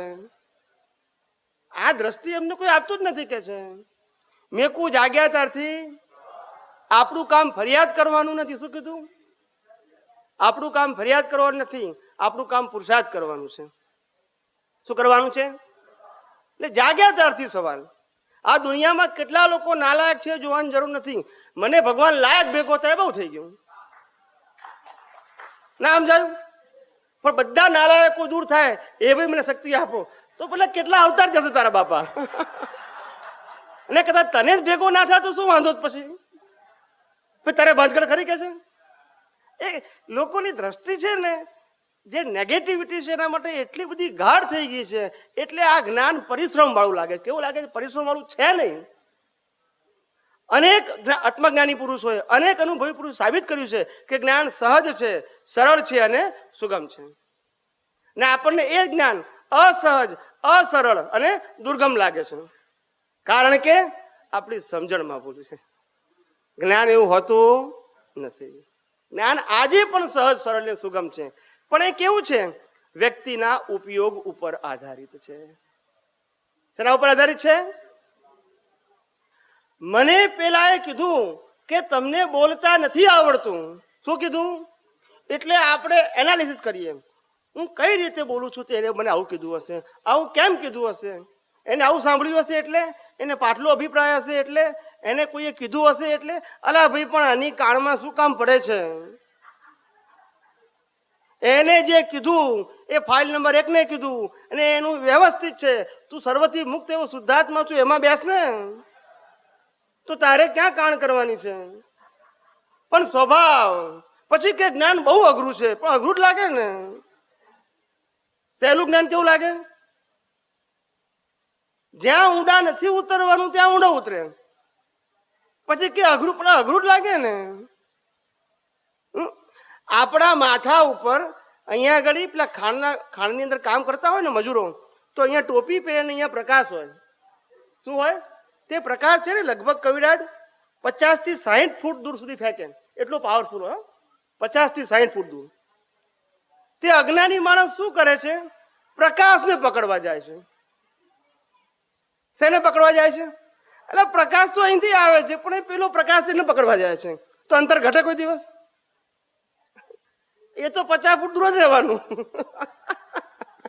કેટલું દૂર રહેવાનું? 50 ફૂટ દૂર જ રહેવાનું. તો કેમનું પકડાશે તને? શરૂઆત અહીંથી છે તે જોવાનું છે તારે. એમ પેલો પકડવાના પ્રયાસમાં એને એ વસ્તુ કેવી લાગે છે? અઘરી લાગે છે. જ્ઞાન એ પોતાનું સ્વરૂપ છે, પોતાનો સ્વભાવ છે, પોતાનું શાશ્વત ગુણ છે. એ જો દ્રઢપણે પોતાનામાં આત્મવિશ્વાસ સાથે, શું કહું છું, વિશ્વાસ સાથે જો ઉપયોગ કરવામાં આવે તો પોતાને દર્શન પ્રગટ થાય એમ છે. અને એ દર્શન એવું હોય કે જે સનાતન હોય. કેવું હોય?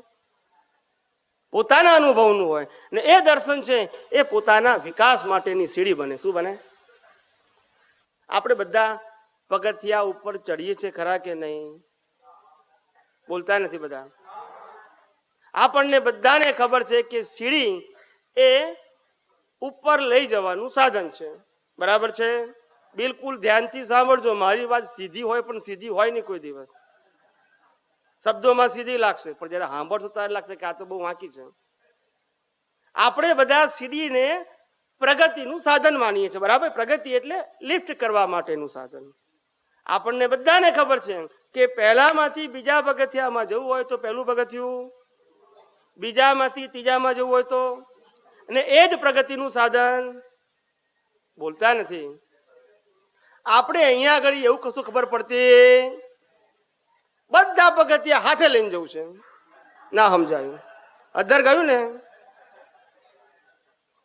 25 વર્ષ જે પગથિયામાં બેઠા હતા, આટલા વર્ષથી એ જ પગથિયું ચાલુ રાખવાનું. પ્રગતિ કેવી રીતે થાય? પહેલામાંથી બીજામાં જવું તો પહેલું છોડવું ના પડે? પણ તે આપણે ત્યાગ કરીએ છીએ. 5મા ધોરણમાંથી 6ઠામાં જઈએ તો 5માનો ત્યાગ કરીએ છીએ. ખોટું કહીએ છીએ ને? એ જ પ્રગતિ નિશાની છે. પણ અહીંયા આવી સમજણ પડતી, પછી કે મારી પ્રગતિ કેમ નહીં થાય? ભલા આદમી તે પકડી રાખ્યું છે, પછી છૂટે કેમનું? આ આપણી અજ્ઞાન પકડો જે છે એ આપણી પ્રગતિમાં રૂકાવટ કરનારી છે. શું છે? આપણને આ યથાર્થ વિજ્ઞાન સમજવા દેતી કઈ માન્યતાઓ? જે મિથ્યા માન્યતાઓની જે પકડ છે. શું છે? કારણ કે અનાધિકાળની છે. એ પકડ એટલી સ્ટ્રોંગ છે, એને તોડવા માટે પરાક્રમ જોઈએ. શું જોઈએ? માત્ર પુરુષાર્થ નહીં, માત્ર પુરુષાર્થની પરાક્રમ જોઈએ. ત્યારે એ અજ્ઞાન માન્યતાની આખી 1 to 100 સુધીની જે બધી બિલીફ હોય લેયર્સ વાળી, એ આખી બ્રેક થઈ જાય અને તારે અજ્ઞાન ખલાસ થઈ જાય. શું થઈ જાય? અજ્ઞાન. કારણ કે જ્ઞાનને પ્રગટ કરવા માટે ક્યારે મહેનત હોય જ નહીં.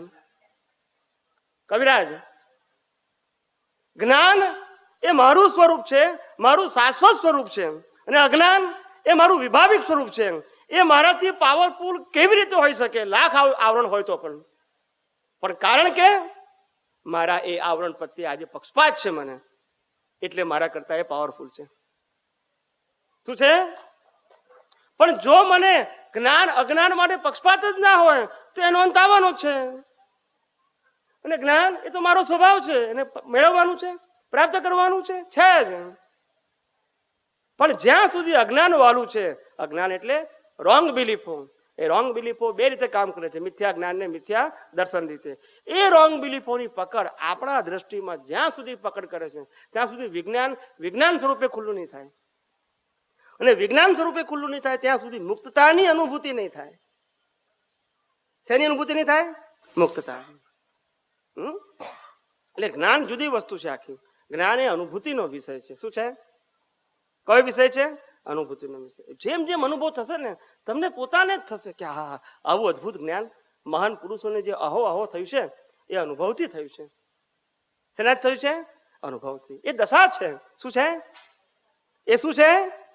દશા છે. અને જયારે અનુભવ થાય ત્યારે એને લાગે કે હા આ જગતને હું શું માનતો હતો અને ખરેખર શું છે. જ્ઞાની પુરુષ જયારે એમ કે અમે આ જગતને ઉઘાડી આંખનું સપનું કહીએ છીએ ત્યારે એમ લાગે કે દાદા ભગવાન ખાલી ડાયલોગ બોલી ગયા. એમને અનુભવ હશે કે નહીં? તો પછી એ અનુભવ મને કેમ ના થાય? શબ્દ તો મેં સાંભળ્યું, વાક્ય તો સાંભળ્યું, કેમ અનુભવ ના થાય? તો કે પણ દ્રષ્ટિ જોઈએ ને આપણી પાસે. એમને તો આપણને ઇન્ફોર્મેશન આપી, એમના એક્સપિરિયન્સના સાર રૂપે ઇન્ફોર્મેશન આપી, પણ એ આપણને એક્સપિરિયન્સ થાય તો એ આપણો અનુભવ. ત્યાં સુધી ઇન્ફોર્મેશન છે. શું છે? હવે ભગવાન એવું બની કેવી રીતે બને કે જ્ઞાની પુરુષે કીધું કે આ જગત ઉઘાડી આંખનું સ્વપ્ન છે અને મને તો સાચું લાગે છે.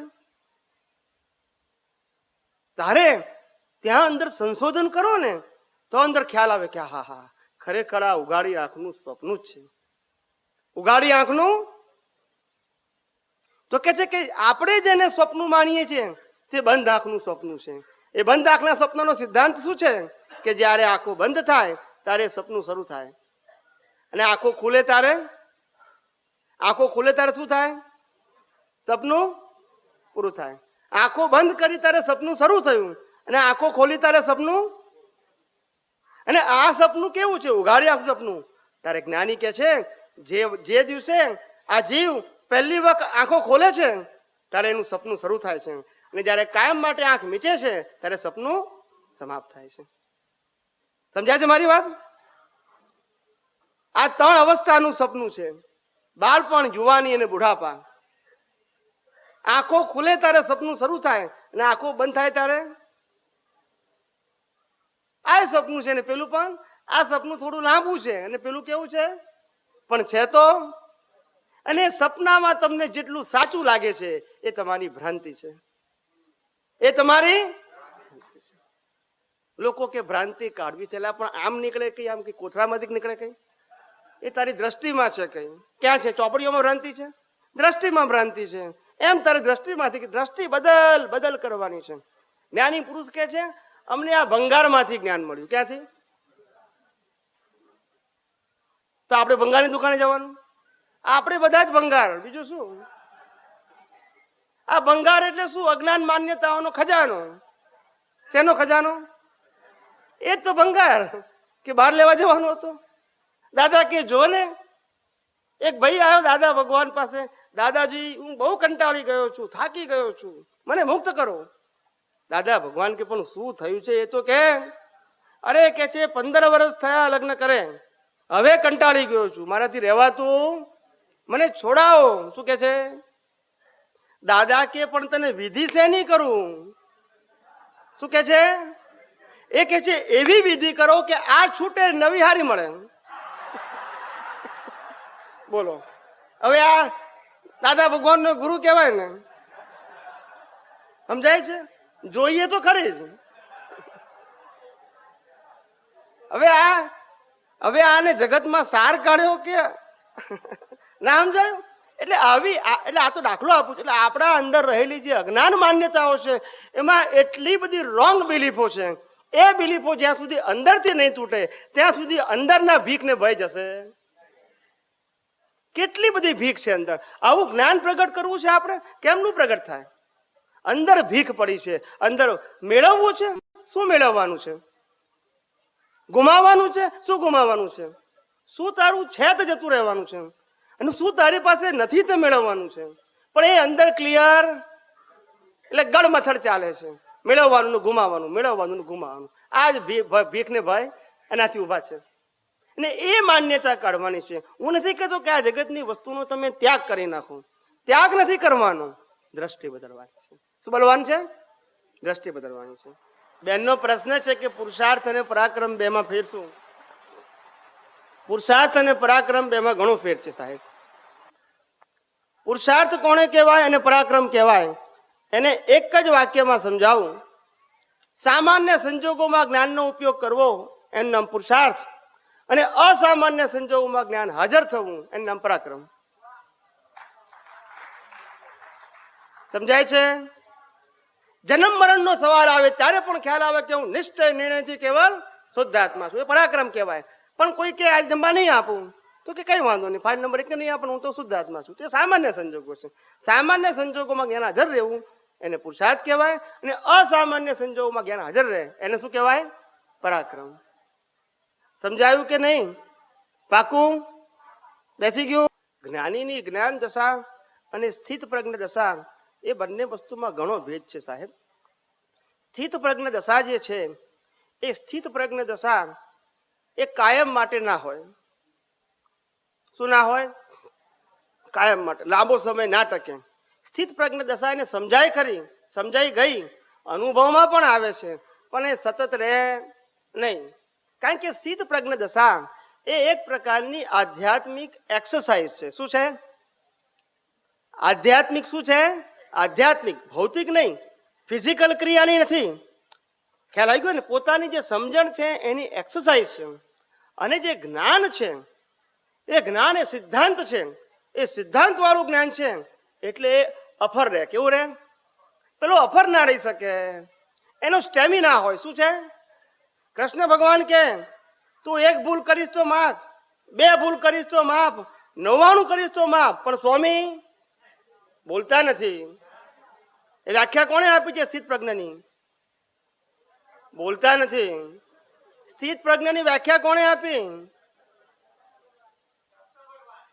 અને એમની મર્યાદા કેટલી? 99 સુધી. ના સમજાયું? પાકું? ચાલો. કેપેસિટી કહેવાય. શું કહેવાય? They are not wrong. સાચા છે, પણ સ્ટેમિના છે. પોતે જેટલું ડેવલપ કર્યું કરી શકે. સિદ્ધાંતમાં ડેવલપ, સિદ્ધાંતની અંદર સ્ટેમિના નથી. સિદ્ધાંતમાં ડિસિઝન છે કે either this side or that side. આમાં ડ્યુઆલિટી નથી. શું નથી? આમાં ડ્યુઆલિટી છે. એ ઇન્ડિવિડ્યુઅલ સ્ટેમિના ઉપર ડિપેન્ડ છે. વ્યક્તિગત. શેના ઉપર છે? સ્થિત પ્રજ્ઞ દશા એ વ્યક્તિગત તમારા સ્ટેમિના ઉપર ડિપેન્ડ છે. જ્યારે આત્મજ્ઞાન છે, સૈદ્ધાંતિક જ્ઞાન છે, એ સ્ટેમિના ઉપર નથી, તમારા સ્પષ્ટ દર્શન ઉપર ડિપેન્ડ છે. એટલે તમે ક્યાં આ સાઈડ છો, ક્યાં પેલી સાઈડ છો. બોલો. ચલો હવે સમય પણ થઈ ગયો છે. ઘડિયાળ પણ આપણને કંઈક કહે છે. છેલ્લી પ્રાર્થના બોલી દઈએ નાની.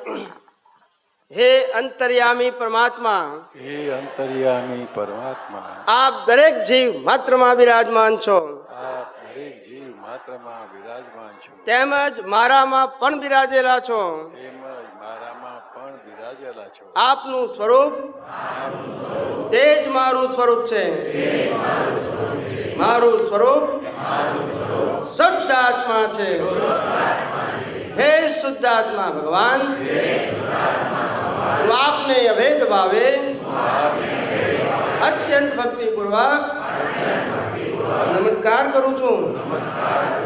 અજ્ઞાનતાએ કરીને મેં જે દોષો કર્યા છે તે પ્રકૃતિ સંબંધી હોય કે આજ્ઞાના પુરુષાર્થ સંબંધી હોય, તે સર્વ દોષોને આપની સમક્ષ જાહેર કરું છું.